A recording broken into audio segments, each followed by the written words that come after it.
네, 정보 시스템 감리 시작하겠습니다. 오늘은 정보 시스템 감리사 시험 일정에 대해서 한번 말씀을 드리려고 합니다. 여러분들 정보 시스템 감리사라는 홈페이지에 가시면 이제 공지사항이 1월 11일 날 올라왔어요. 이 공지사항의 내용을 보게 되면 일단 제목은 21년도 22회가 되겠죠. 22회 정보시스템 감리사 자격검정 시행 공고입니다. 공고 내용을 좀 보면 중요한 건 이거죠. 원서 접수가 3월 20일부터 3월 30일. 그다음에 실제 필기 시험이 이제 4월 24일이네요. 그리고 기타 이제 필기 시험이 끝나고 답안 공개 이의 신청이 4월 24일. 필기 시험 성적 발표. 여기 이제 1차 합격자겠죠.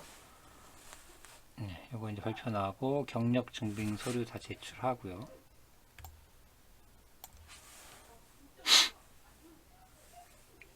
최종이 바로 이제 필기 시험은 5월 24일 날 발표를 하게 됩니다.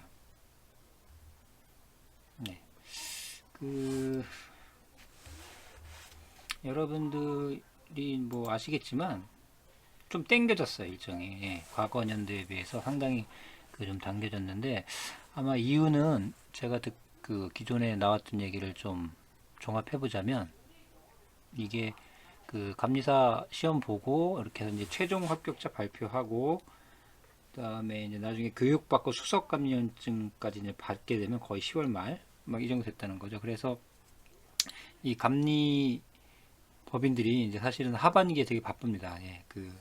일들이 많이 나오고요. 왜냐면 또 이제 연말이 다가오면서 이제 사업을 마무리하려고 하는 과업들이 많기 때문에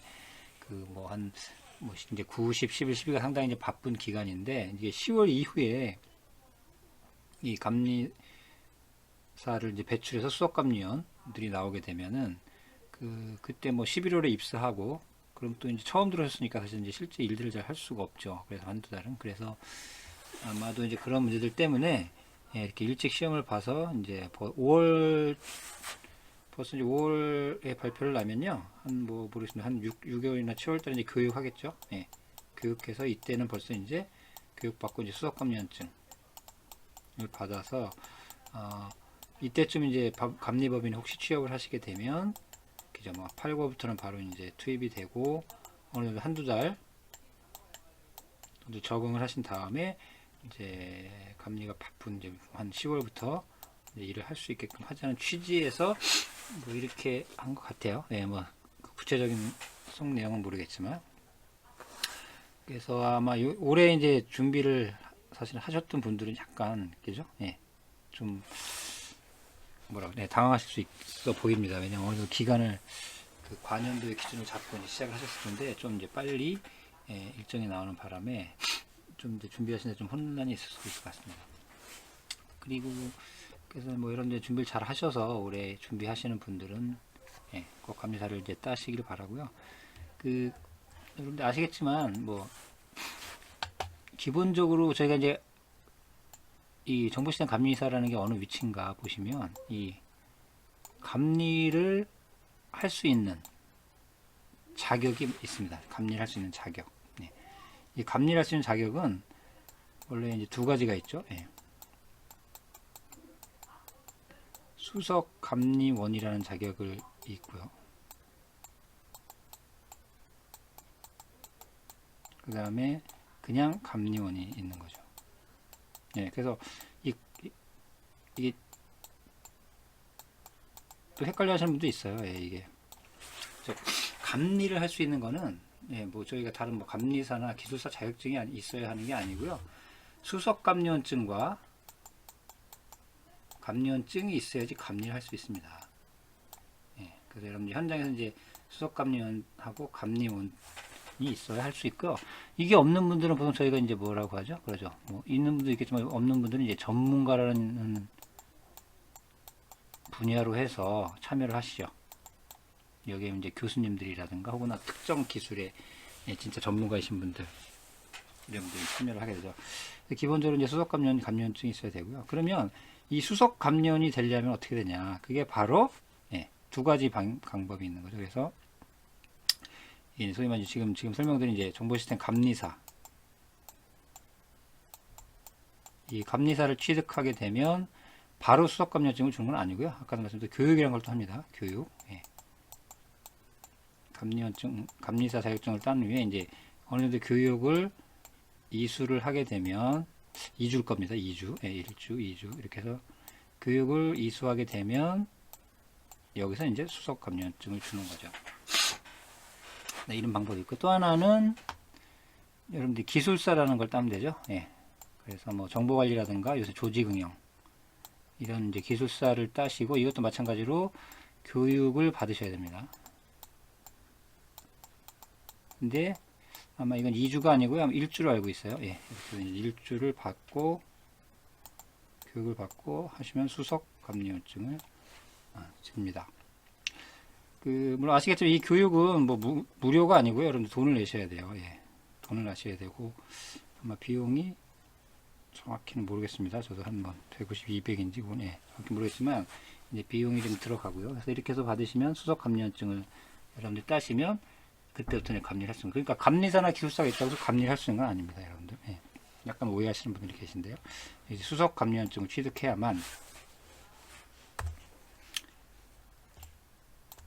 그렇죠. 이렇게 수석 감염증을 취득해야만 할 수 있는 거죠. 그다음에 이제 그럼 감염증은 어떻게, 만약에 감염증은 어떻게 취득하느냐? 뭐 이거는 아마 어느 정도의 자격증이라든가 자격 기준도 있고요. 뭐 C사를 따고 뭐 경력 몇 년 이런 것도 있고요. 그다음에 뭐 경력도 있을 겁니다. 경력 같은 게 있어서 정보 시스템 감리 회사에서 몇 년 뭐 일을 했다든가 등등해서 좀 그 세부 기준은 여러분들이 찾아보시면 되고요. 하여튼 이런 자격 경력이 있어서요. 이런 가지신 분들이 이것도 마찬가지로 감리원 교육을 합니다. 감리원 교육이 있어요. 이것도 아마 일주로 알고 있습니다. 그래서 교육을 받으면 감리원증을 주는 거죠. 그래서 다시 한번 정리드리면 이 정보시스템 감리를 하시려면 수석 감리원증, 감리원증이 있어야 되고요. 그 다음에 이제 그럼 수석 감리원증을 따려면 정보시스템 감리사나 기술사를 따야 되고요. 감리원증은 자격이나 경력에 의해서 어떤 기준에 의해서 교육을 이수하게 되면 감리원증을 받게 됩니다. 그럼 이 수석 감리원증하고 감리원증 차이가 뭘까요? 물론 뭐 몇 가지 차이가 있지만 가장 핵심적인 거는 저희가 현장에 가서 이제 감리를 하게 되면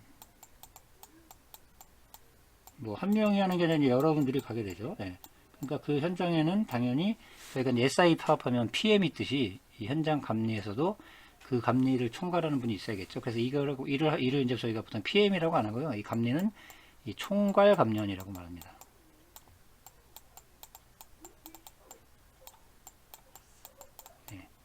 총괄 감리원. 쉽게 말하면 PM이라고 생각하시면 돼요. 그래서 이 총괄 감리원은 이 수석 감리원이야만 할 수 있는 겁니다. 이 감리원이신 분들은 총괄을 할 수가 없다는 거죠. 그래서 이제 그게 이제 가장 큰 차이죠. 뭐 다른 것보다는 그게 이제 가장 큰 차이고요. 뭐 당연히 마찬가지 전문가분 뭐 이런 분들은 총괄을 할 수가 없습니다. 이런 이제 구조고요. 여러분들 오늘은 제가 이 중에서 요 정보시스템 감리사 이제 시험 공부에 대해서 좀 말씀드렸습니다. 그래서 요거를 이제 따시면 이렇게 교육을 2주 받고 수석 감리원증을 받으실 수 있고요. 수석 감리원증을 따게 되면 혹시 감리법인에 취업을 하시면 소위 말하는 총괄 감리원을 수행하실 수 있습니다.